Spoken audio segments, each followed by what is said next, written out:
Ďakujem veľmi pekne, pán predsedajúci. Minulý týždeň sme si pripomínali 25. výročie prijatia dohovoru o právach dieťaťa.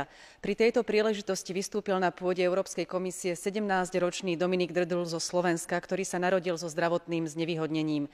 Vo svojom práve upozornil okrem iného na to, že počet detí v inštitucionálnej starostlivosti narastá a že, citujem, pre deti je to hrozné miesto. A ja som veľmi nahnevaný, že sa to stále deje v Európskej únii, nakoľko sa to deje v rozpore s dohovorom o právach dieťaťa.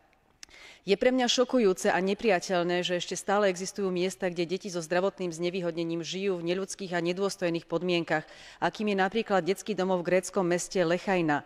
Podľa medializovaných informácií sú v tejto inštitúcii deti s mentálnym znevýhodnením utlmované liekmi a doslova zamknuté v klietkach. Ich osobný pohyb je obmedzený na minimum. Takéto zaobchádzanie nemôžeme akceptovať. Vyzývam preto nielen Grécko, ale aj ostatné členské štáty, v ktorých sa vyskytujú obdobné praktiky, aby v súlade s dohovorom o právach dieťaťa a dohovorom o právach osôb so zdravotným znevýhodnením zabezpečili týmto deťom dôstojné podmienky pre život v komunitných zariadeniach. Ďakujem.